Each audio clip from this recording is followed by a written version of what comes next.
Mes chers amis, nous continuons avec les méditations du temps de l'Avent. Nous avons déjà évoqué la vertu de la foi, la force redoutable de la foi.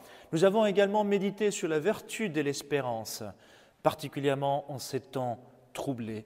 Eh bien, maintenant, nous vous invitons à méditer sur la vertu de la charité. À tout de suite.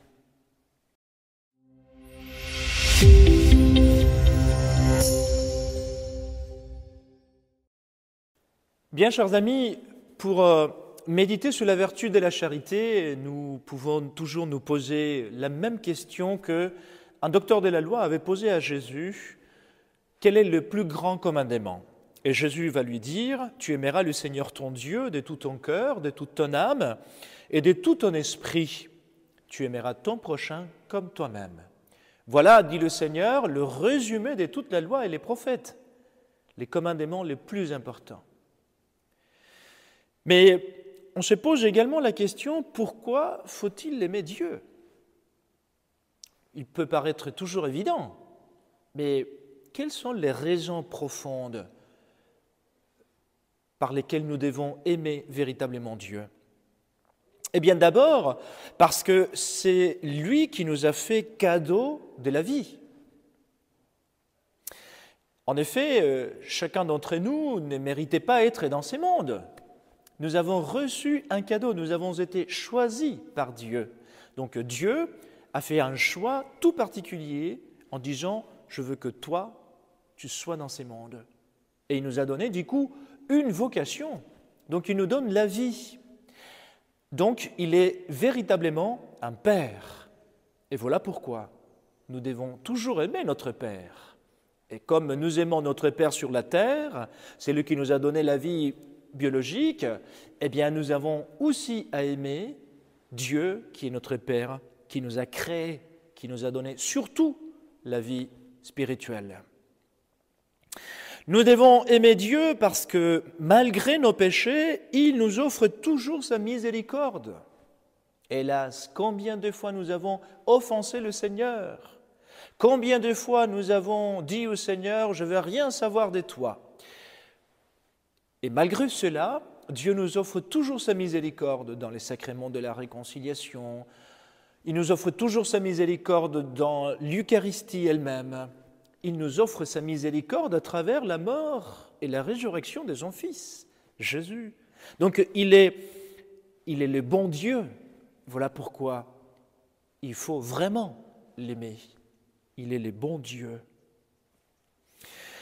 Nous devons aimer Dieu également parce que il nous envoie son Fils, comme l'a dit tout à l'heure, pour nous racheter. Dieu qui envoie son Fils unique. Vous imaginez ça? Quelle grâce, quel abaissement, peut-on dire également. Dieu qui nous regarde avec un amour paternel pour nous donner son Fils unique. Eh bien, toutes ces conditions-là sont justement et toutes ces raisons permettent de faire justement aimer le Seigneur. Or, cela s'appelle charité. Et oui, c'est la vertu de la charité. Vous voyez, c'est un amour qui n'est pas un amour sensuel, ce n'est pas un amour sexuel, ce n'est même pas un amour sensible. C'est un amour qui est beaucoup plus profond, un amour spirituel, un amour qui va vraiment de notre cœur, du profond de notre âme, et qui s'élève vers le Seigneur. Mais comme dit justement saint Ignace de Loyola, pour que l'amour soit véritable, il faut le mettre plus dans les actes que dans les paroles. Et oui, il est toujours beau de dire « Seigneur, je t'aime », mais qu'est-ce que l'on fait concrètement pour manifester l'amour de Dieu?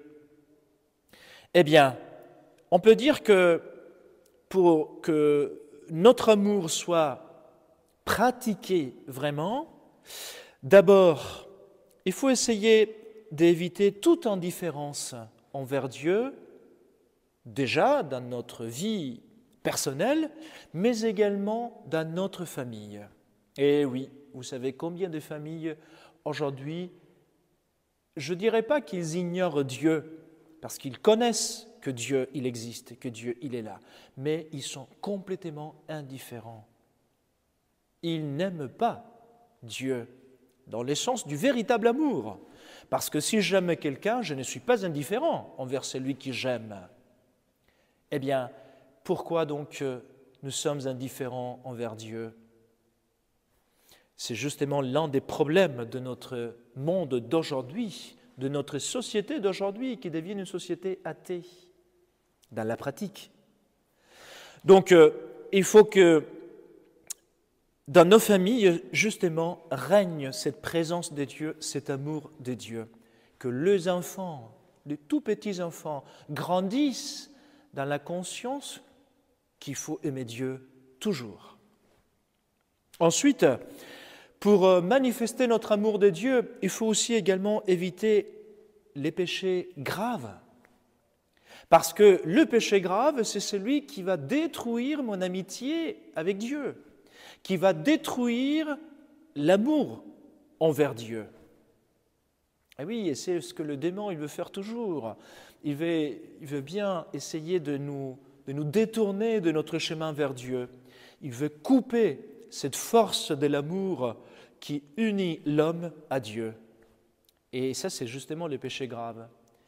Mais heureusement que le Seigneur nous a donné toujours une solution au péché grave, qui est justement le pardon, le sacrement de la réconciliation.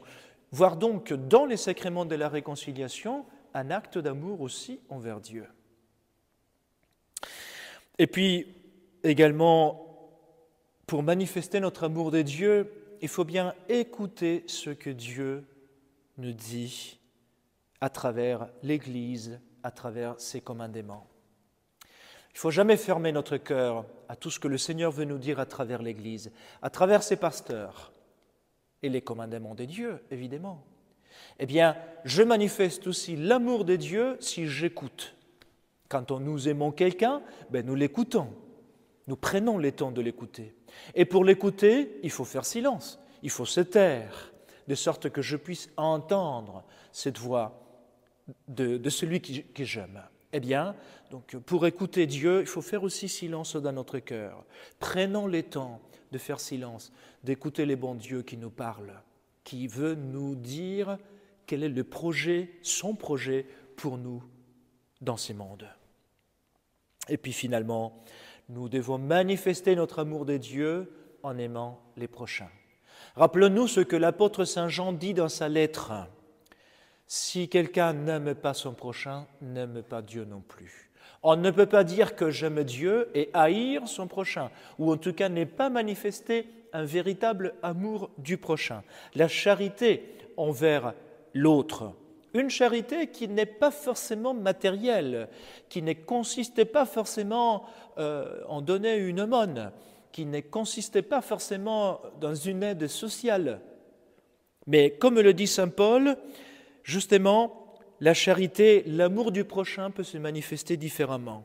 L'amour prend patience, l'amour rend service, l'amour ne jalouse pas, il ne s'évante pas, ne se gonfle pas d'orgueil, il ne cherche pas son intérêt, il ne s'importe pas, il n'est pas rancunier, il ne se réjouit pas de ce qui est injuste, il supporte tout, il fait confiance en tout, il espère tout. Voilà l'amour, le véritable amour que Dieu nous apprend et que nous devons pratiquer envers nos frères et sœurs, à commencer toujours par notre maison, notre famille, ceux qui sont à côté de moi. Mais puis après, donc, élargir cet amour envers tous les autres, tous ceux qui me rencontrent, devraient parfaitement comprendre que je suis un disciple du Christ parce que je les aime et parce qu'ils voient que dans cet amour que je porte envers eux, il y a un signe particulier de l'amour du Seigneur. Que le Seigneur nous donne cette grâce de vivre vraiment cet amour des dieux et cet amour du prochain. Demandons cette grâce tous les jours, faisons un effort particulier, mais essayons de le pratiquer tout le temps, que le Seigneur soit le premier aimé et servi.